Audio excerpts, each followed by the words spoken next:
Talofa, and welcome to the NDC Hub side event for today. I think a special welcome to the Honorable Minister from the Ministry of Natural Resources and Environment, Afionga Toeolesulusulu Cedric Schuster. We also extend the same warm welcome to Dr. Liz, representing GIZ here today, who'll be giving our closing remarks later on. We would also like to extend this welcome to our panelists, beautiful and handsome panelists today. And of course, it wouldn't be a side event if it weren't for our audience. Thank you very much for joining us. And as you've seen on the agenda, the title for this side event today, Low Emissions from High-Risk Communities, Tales to Tell from the Pacific NDC Hub. So I'm sure you're dying to hear of all these tales from the Pacific, so I won't delay that any further. So for now, I would like to call upon the Honorable Minister, Afionga Toeolesulusulu Cedric Schuster, for the opening remarks. Laufionga Faftai.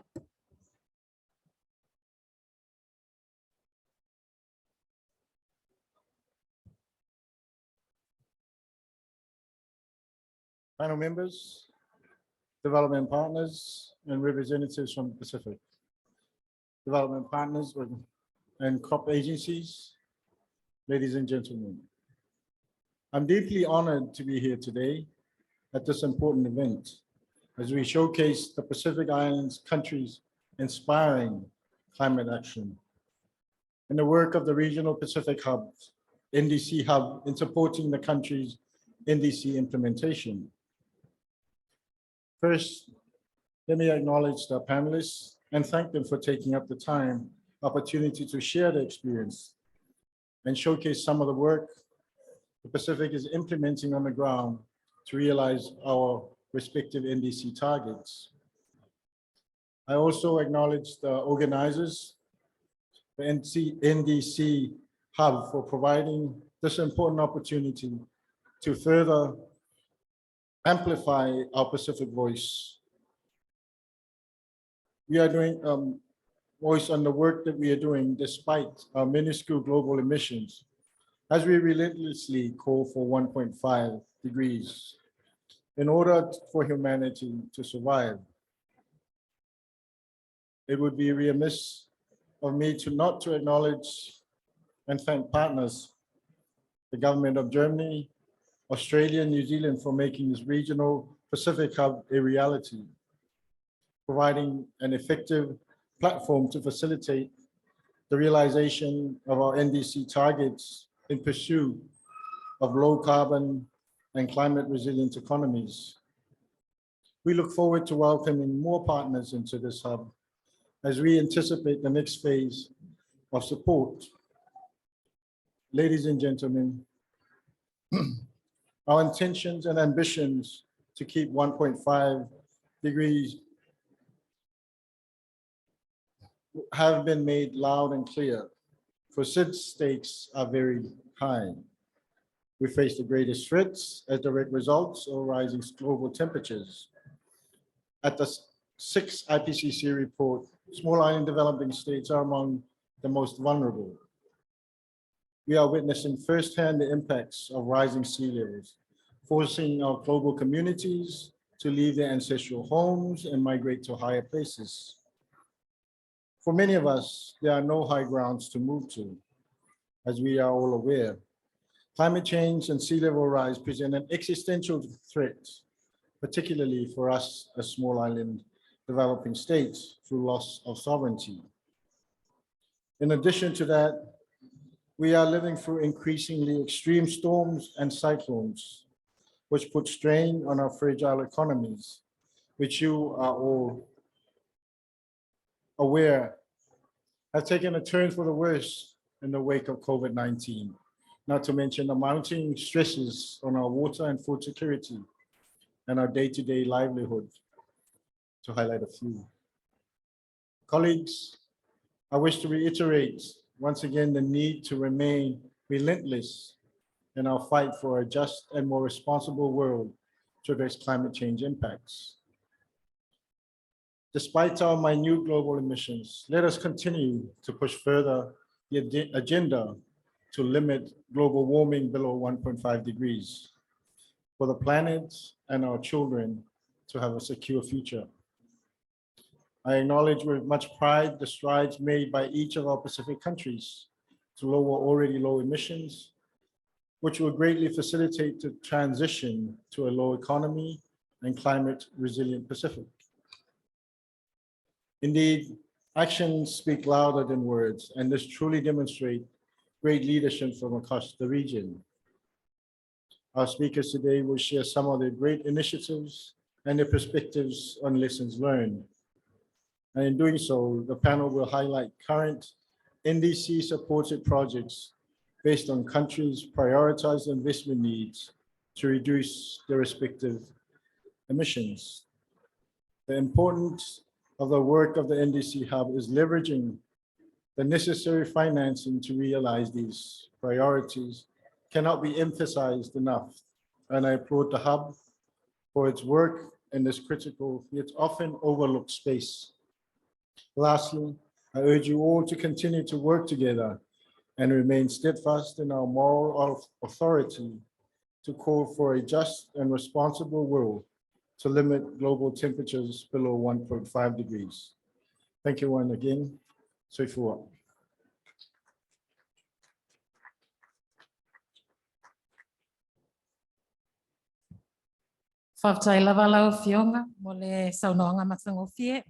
Thank you very much, Honorable Toeolesulusulu, Cedric, Schuster, for providing that support really when we need it, because I think all of us need to work together now to ensure that we stay below 1.5 degrees Celsius.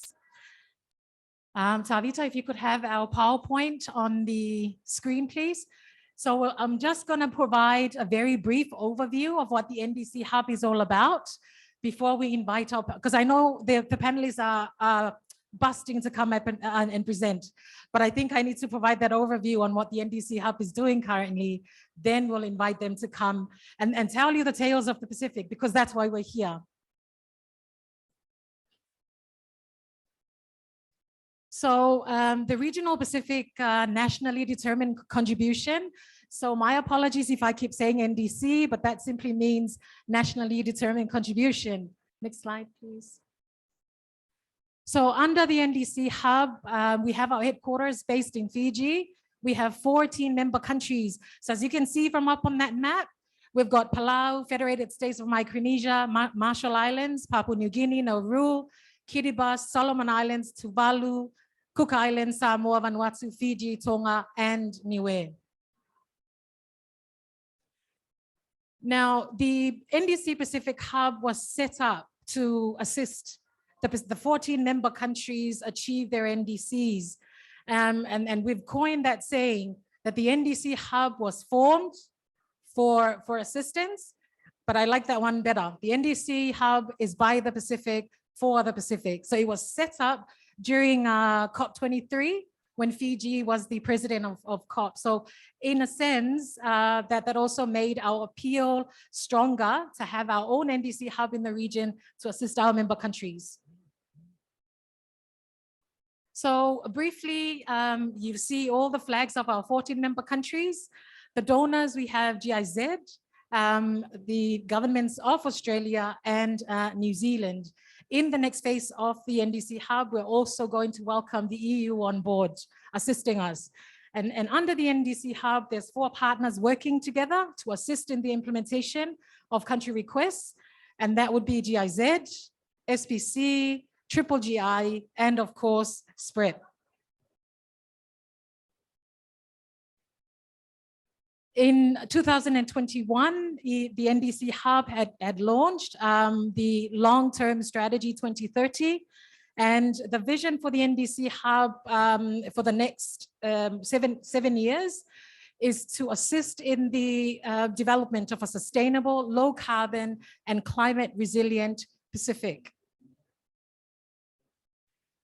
So we are now currently, the country focal points, the NDC country focal points, or our speakers for today, they'll be speaking to the different phases of the NDC Hub.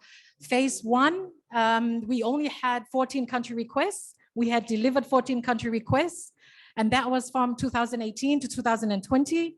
Phase 2, we had gone up to delivering 22 country requests, and that was from 2020 to 2022, June this year. Now, phase 3 just kicked off in July 2022, and it will go on until September 2024.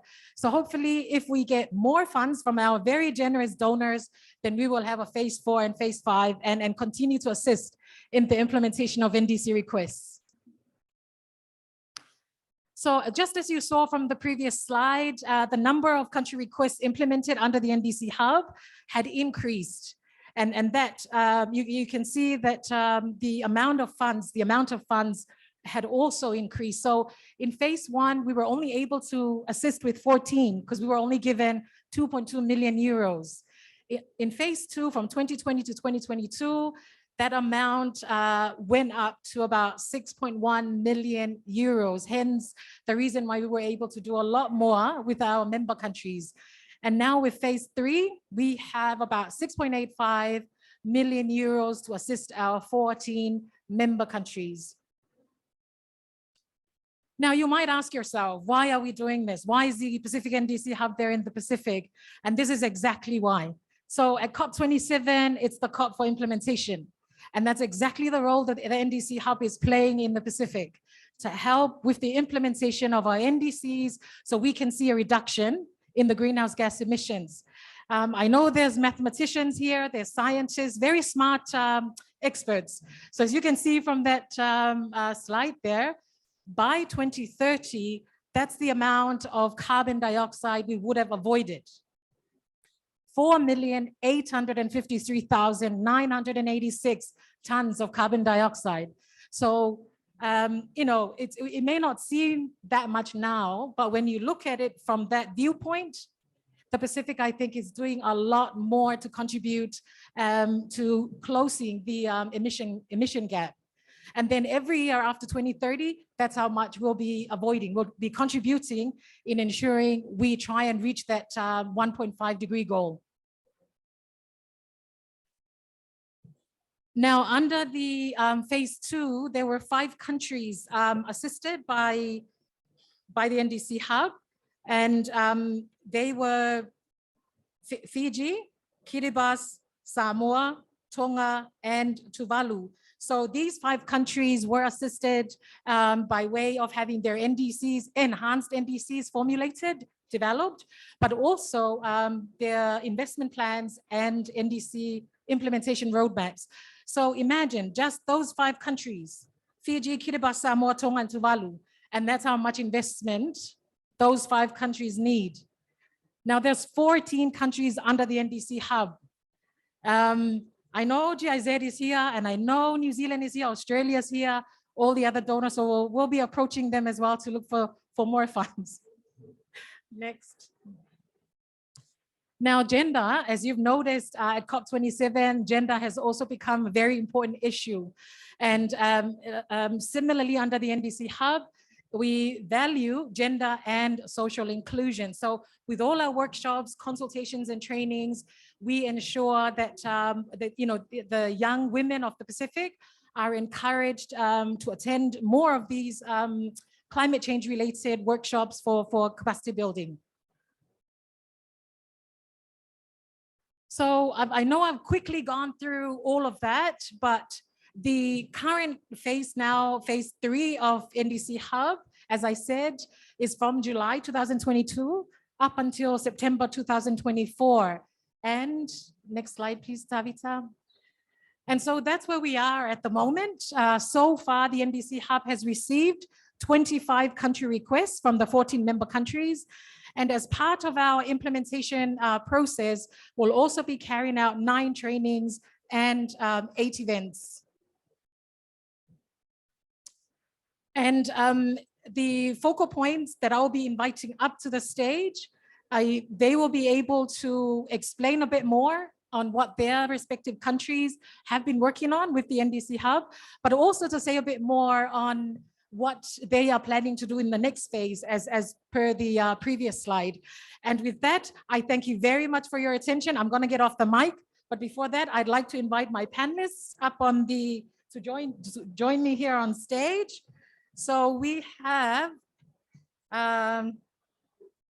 Mr. Ramnit Dewan from Fiji. Could you please make your way up to the stage? Next, my handsome number one panelist is Mr. Ramnit. My second handsome panelist from Vanuatu is Mr. Nelson Kalo. And contestant number 3 from the Solomon Islands, we have Mr. Henry Tufa. And finally, I know I just spoke about gender, and I know also, before you comment, there is a gender imbalance because the only female, unfortunately, on our panel this afternoon is Miss Toyota from Samoa. Please join us.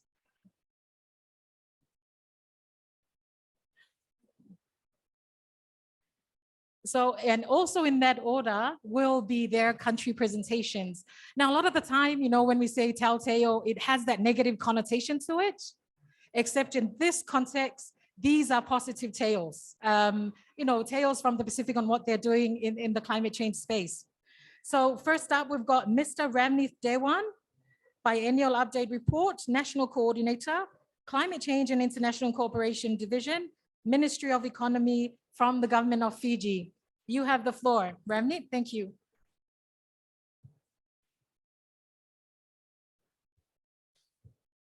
Thank you, Vanda, and a very good afternoon, everyone. If you can move to the next slide. Yes, thank you. So just a little background about NDC Hub.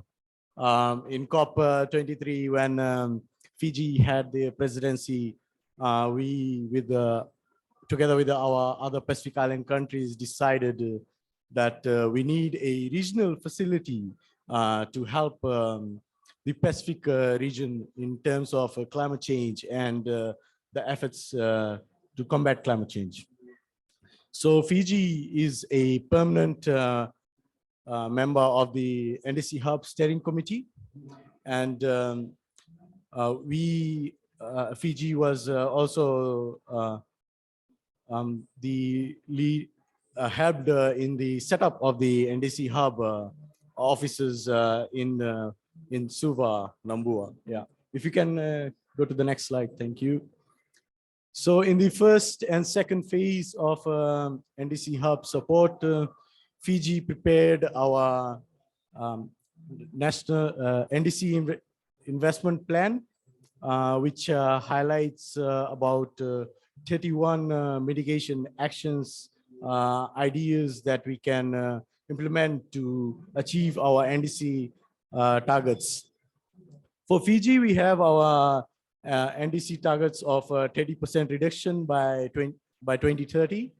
And our NDC targets mostly focus on energy sector.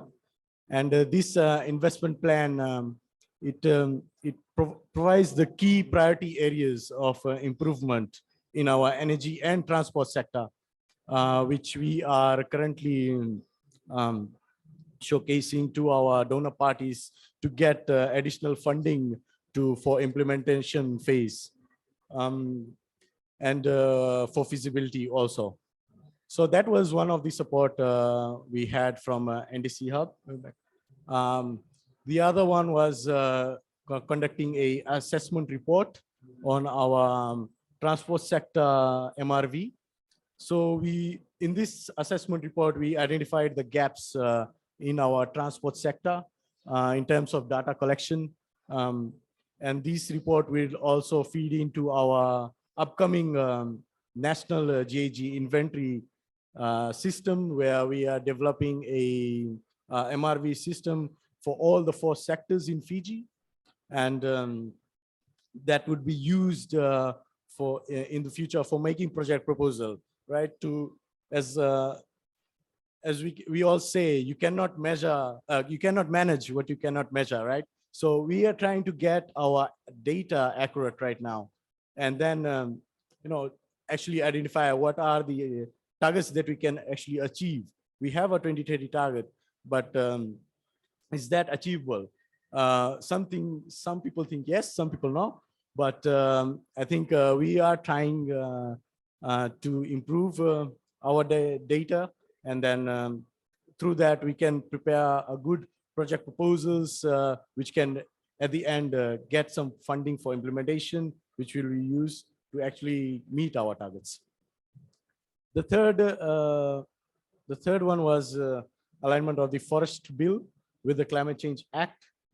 Fiji's Climate Change Act was enacted last year, late in September, and we had to align it with our Forest Bill, because in both our Forest Bill and the Act, we have mentioned about carbon markets.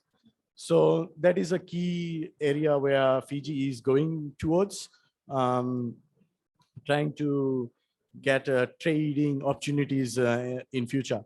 And also we have already implementing the RED Plus project, and we are also engaged in trade with the World Bank. So we had to align those two policy documents, and through the support of the NDC Hub, we managed to get that support. Next slide, please. So how the implementation has actually assisted us in the implementation of the NDC.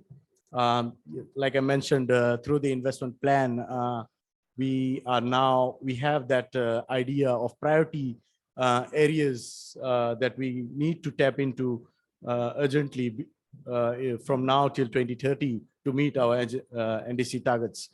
So through that NDC investment plan, we are now approaching all donors, and we have got some level of fundings available currently. One of the project ideas that is in our NDC investment plan is the shift towards e-mobility. So Fiji is currently working on that.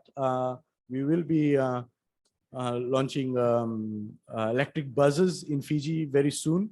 And also we are doing some feasibility studies on transitioning the government fleet to electric vehicles.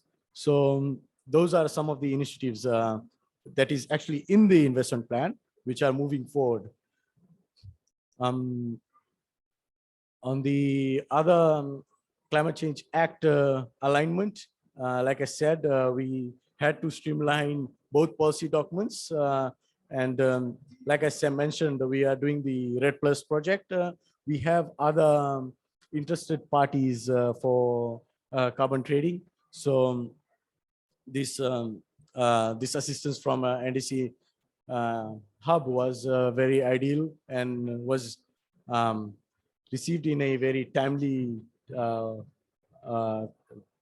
way, if I can say it.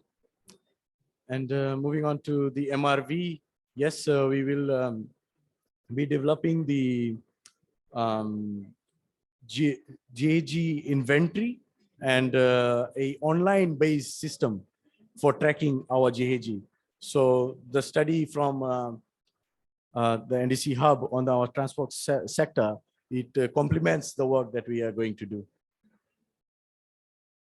In our third phase, in the third phase of the NDC Hub proposal, we have actually picked out proposal ideas from our Climate Change Act. One of it is to develop a climate disclosure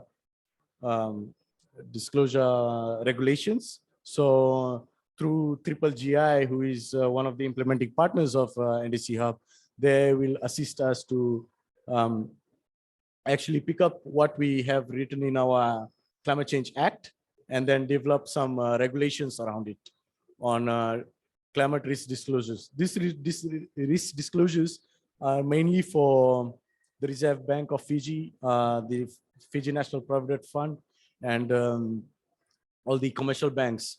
So we need to identify how they report on their climate risk disclosure. That's one. And the other one is implementation of Climate Change Act. So we have requested also on reporting on bulk sale of fuels. we have identified that in order to reduce the emissions from the transport sector, we actually need some regulations around the import and the purchasing of bulk fuels, right? So through the NDC Hub, that's also one of the work that we are currently in the process of process with the triple GI, in fact. And the first one was with GIZ. My apologies on that. Yeah. So I think we see great times ahead with the support of NDC Hub, and we always look up to NDC Hub to always provide that technical support and technical expertise that countries sometimes lack. So yeah, those are some of the things or initiatives Fiji has been doing. Thank you.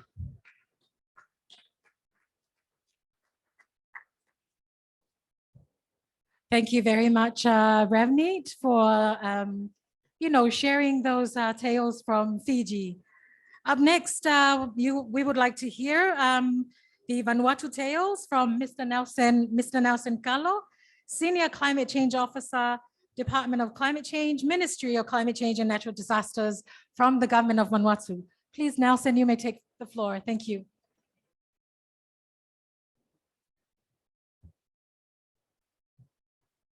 Okay. First of all, thank you, NDC Hub through Fanda, for making it possible that we can voice what we are doing on ground at this stage to make sure that people are informed of what we are doing in terms of climate actions that address emission reductions at the domestic level. Maybe from the minister's presentation, we may have noted that is voicing the concerns of necessary financing to realize climate actions.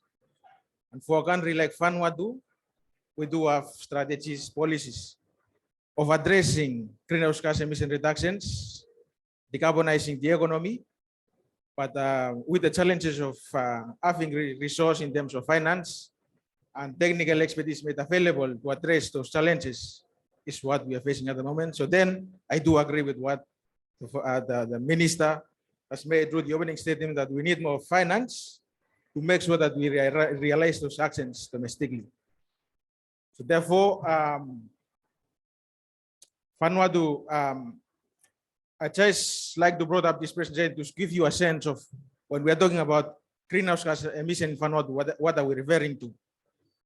So from the slide in front of you, it's the emission greenhouse gas emission levels from 2007 to 2015, which is measured and reported through DET national communications as part of the national greenhouse gas inventory.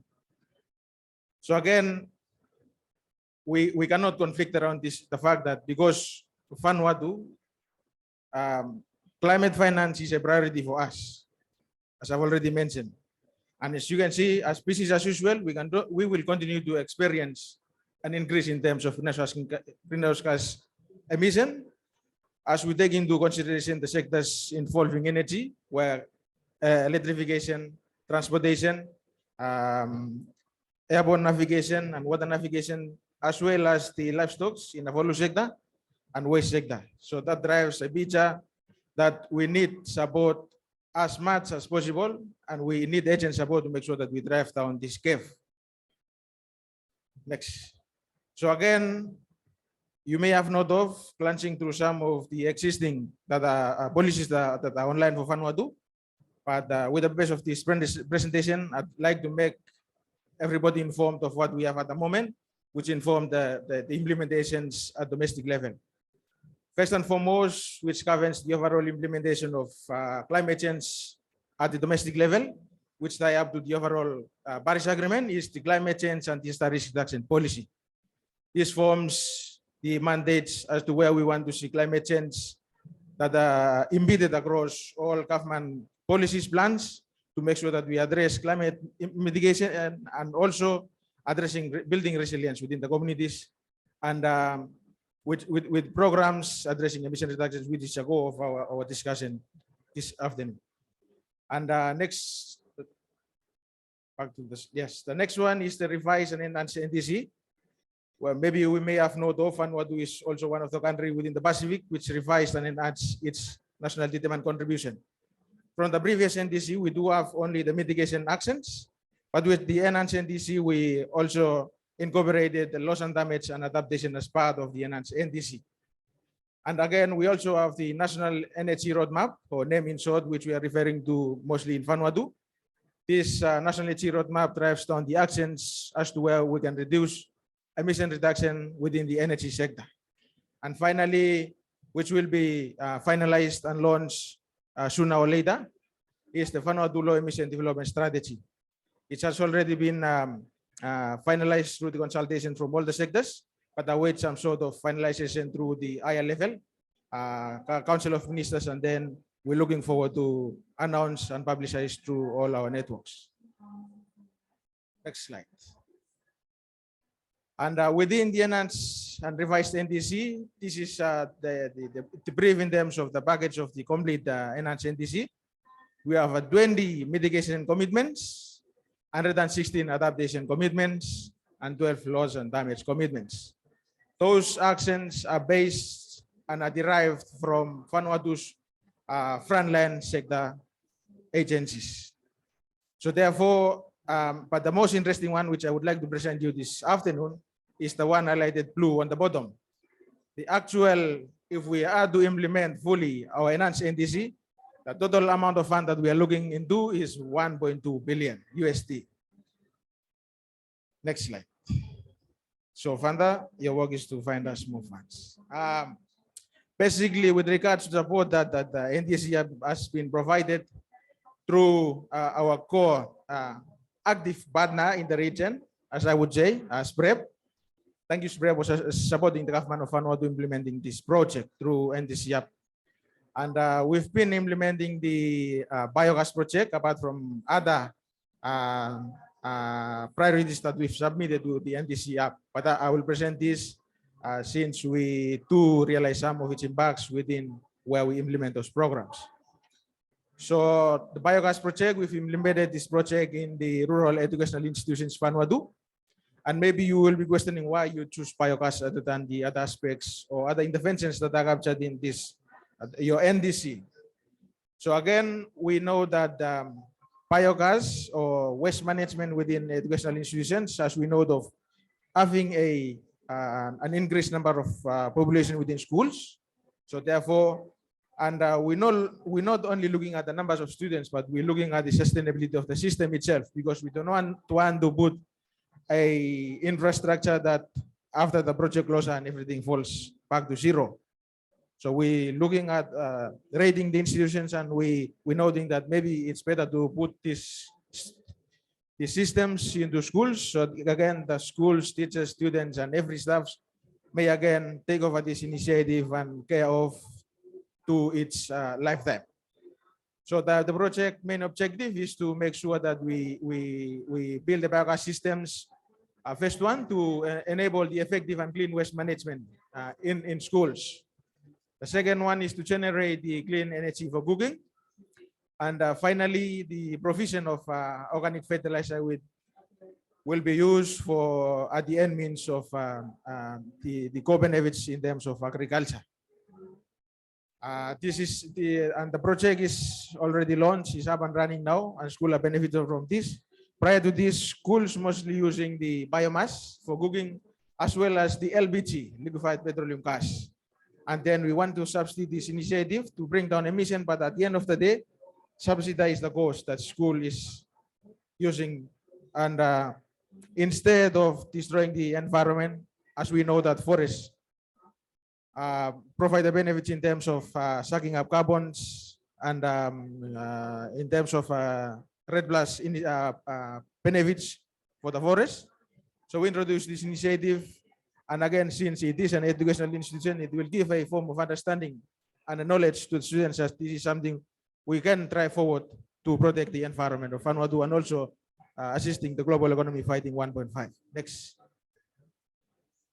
This is a picture real image. Maybe it will not be clear at the slide, but it's a setup of the system for the Matifulu College, a senior educational institution in Vanuatu, which we've placed this system at those schools. And then there's that for this current phase of request for the NDC Hub,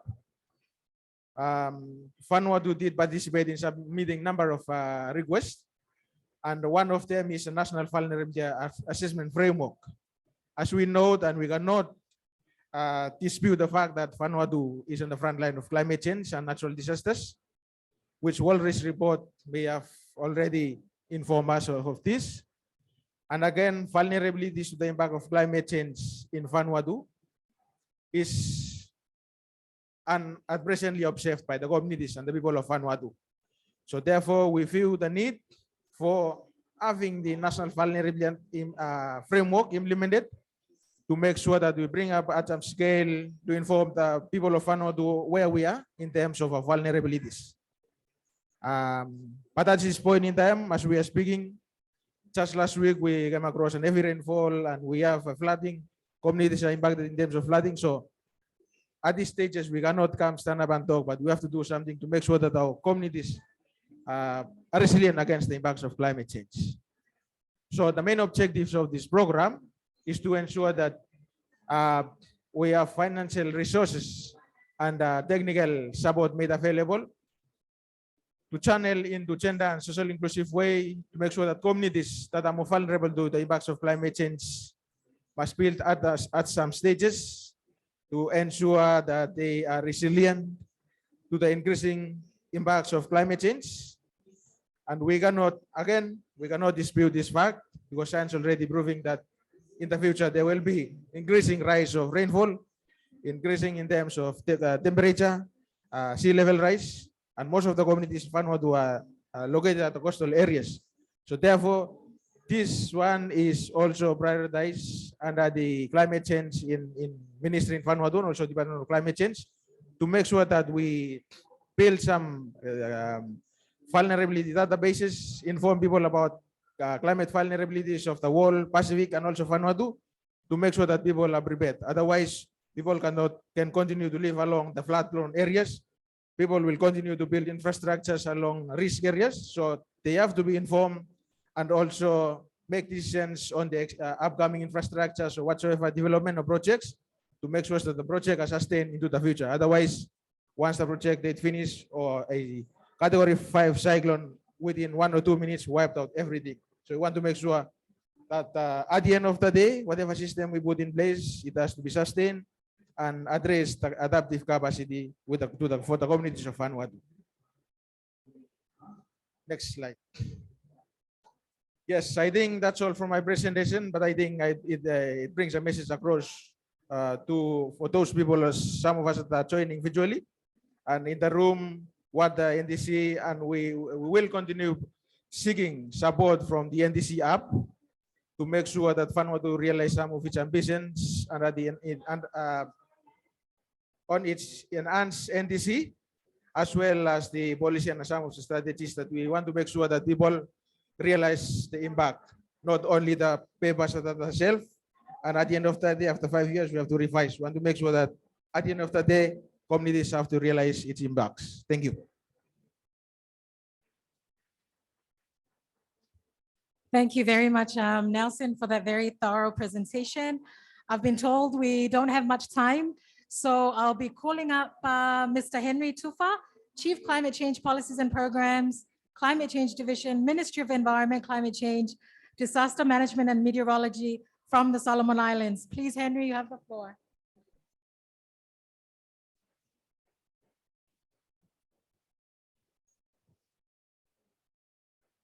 Thank you very much, ladies and gentlemen.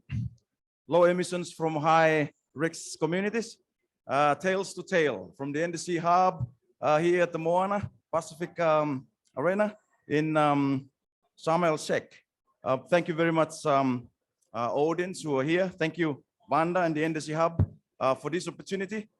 Thank you to other colleagues who've already shared their case in their countries. So for the case of Solomon Islands, we, similar to the other Pacific Island countries, also benefited from the support that the Pacific NDC Hub provided. So for the first two phases, phases 1 and 2, there is initial work on the low emission development strategy for Solomon Islands. So the initial work covers mainly the consultation and groundwork, talking with the different stakeholders and government ministries who will be impacted if a low emission development strategy is being developed. So that's what happened in phase 1 and 2. Also in phase 1 and 2, we submitted a request to the NDC Hub for the development of a MRV for greenhouse gas inventory. So those are the two support that we get from the NDC Hub. At the moment, these two different support are still ongoing and are still in their initial stages. As we speak, we have now moved further with the low emission development strategy into the actual development of the low emission development strategy. For phase 3, the Solomon Islands submitted request to the NDC Hub again to complete or develop the actual low emission development strategy, as well as to have an implementation plan for the NDC Hub. So those are the support that we get at the moment from the Pacific NDC Hub. But then let's go back to the reasons or the justifications as to why the Solomon Islands government see the need to have a LEDs. Now, the reason why the Solomon Islands government wanted to have the LEDs or see that it's needed, it's because in our latest NDC, we've stated that the Solomon Islands will work towards being a carbon neutral country by 2050. Now, we all know that's a very ambitious target that we placed. And now to get there, there needs to be some kind of a strategy or some kind of plans, that will guide the different stakeholders to, work together to achieve the zero carbon by 2050. Thus the LEDs. Next slide, please. So at the moment, like I said, the LEDs full development is in progress. We've just launched the LEDs initial workshop, and then we also established the terms of reference for the steering committee. And at the moment, they are making initial contacts and communication with the different, especially our large emitters, which is mostly from the transport sector and the waste sector. Next slide, please.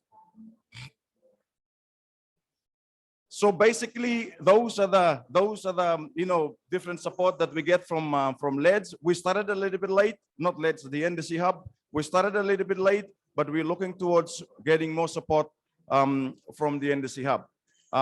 Because we are running out of time, I'll just stop here. Thank you.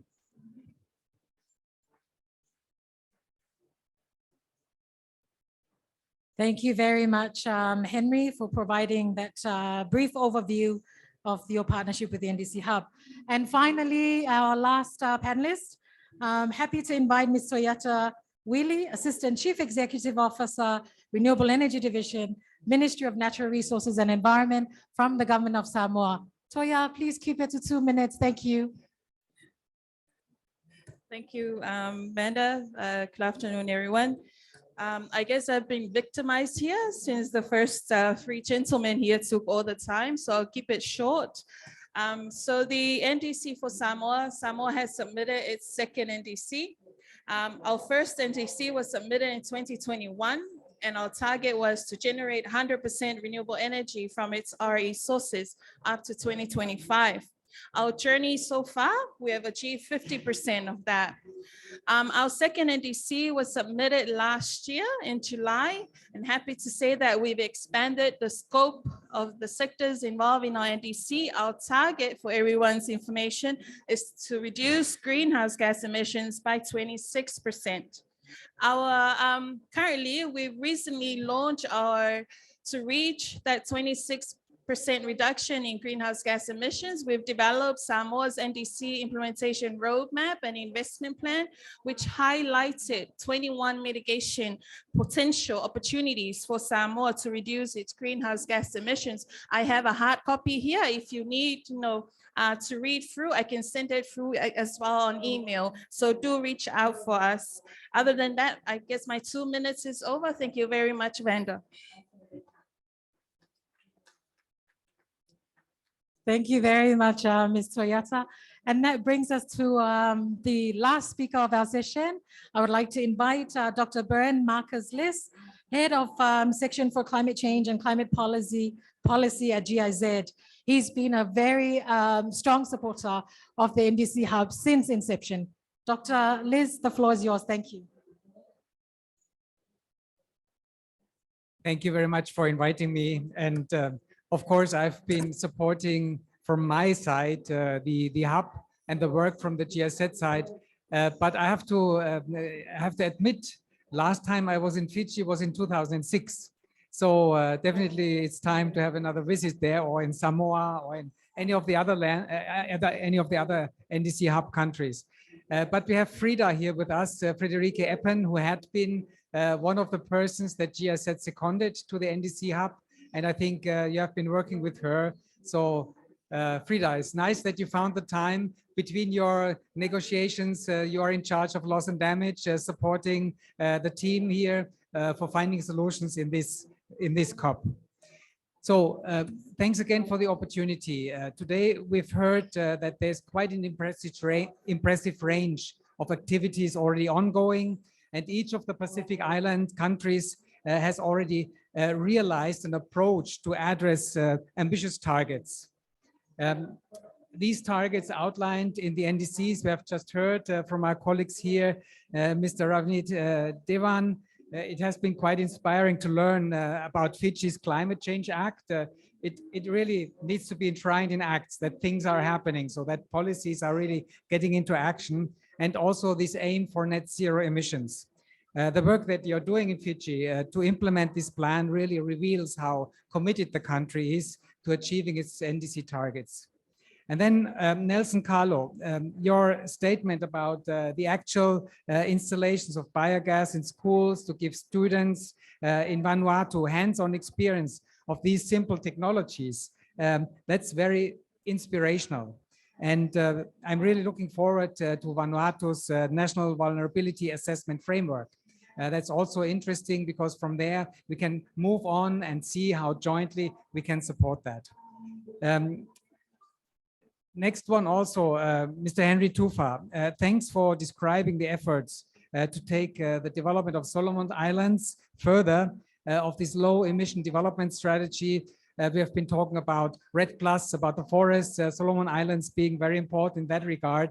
And being a forester myself, I'm really glad to see that things are moving. That would be vital in ensuring long-term sustainable and prosperous development for the Solomon Islands. And finally, Ms. Toyata, you are the Toyota, you are the gender balance. Of course, we have also the female moderator, but I think it's very important, more important that what Samoa's bringing to the table in terms of NDC roadmap and investment plan, which really speaks about the ambitious efforts of the Samoan government to make a contribution to the global efforts of closing the emission gap in this critical decade. All these stories that we've heard make it very loud and clear that the big ocean sovereign states of the Pacific are doing everything that they can mitigate and adapt to the increasingly severe impacts of climate change. And I'm personally very glad that local communities, the most vulnerable groups, and also the role of women are really encouraged and are highlighted in these plans, because that's very important that climate action can be really successful. GIZ has always been a very strong supporter of the NDC Hub since it was launched at COP23, which we enjoyed very much, despite the fact that this was in Bonn. I've asked the Secretariat, what happened with the Talanoa dialogue? Is this instrument being continued? Can't we just pick it up again? And I've seen many of my colleagues who have confirmed that this was a very valuable instrument to understand each other, to get things moving forward, to outline what are our targets and what is the joint action that we can achieve. So I'm really happy that the NDC Hub has contributed to see the NDCs of the Pacific Islands increasingly being outlined and implementation being really put forward. I just have to correct one notion. GIZ is not a donor. We are implementing on behalf of our donors. And in this case, I'm also glad to report that besides BMZ, who just recently has put again some funding into the hub, we have Australia on board, we have New Zealand on board, we had UK on board, and hopefully again, we will get EU on board very soon. So we are really happy to join hands and to really move forward with the implementation. Being demand-driven, the NDC Hub is really a reflection of the Pacific Island countries' own ambitious climate action. By working according to each request for support from each of the islands, the NDC Hub aims to serve the greatest needs and highest priorities of each country. And I'm also glad that we, as a member, an institutional member of the NDC partnership now, we will also put even more emphasis on how country requests can be formulated with NDC partnership countries and how we can support that as GIZ. So by working together, the NDC Hub is unique in bringing together a broad range of actors to provide the best possible support to the Pacific. The Hub unites the donors, implementing partners from across the world, and it works through 4 of the implementing partners. I think they were named GGGI, GIZ, and others, who each provide unique technical expertise, so we combine forces for the hub. It's a coordinating entity, and I'm really glad that the Pacific Islands really put forward and take it in their hands to coordinate and to steer. So this has been exemplified here. So I'm looking forward to see the NDC Hub grow, as we have seen here on the slides, to really fulfill its long-term strategy. And as I said, it's very inspiring to witness your work. I'm very much looking forward to be part of it, and GIZ definitely is on board, and we wish you also a good continuation and good success with your work. Thank you. Thank you very much, everyone, for joining us. Just a reminder, please, we have our QR code on the side. Scan your phone for our survey. Thank you so very much. Enjoy the rest of your day.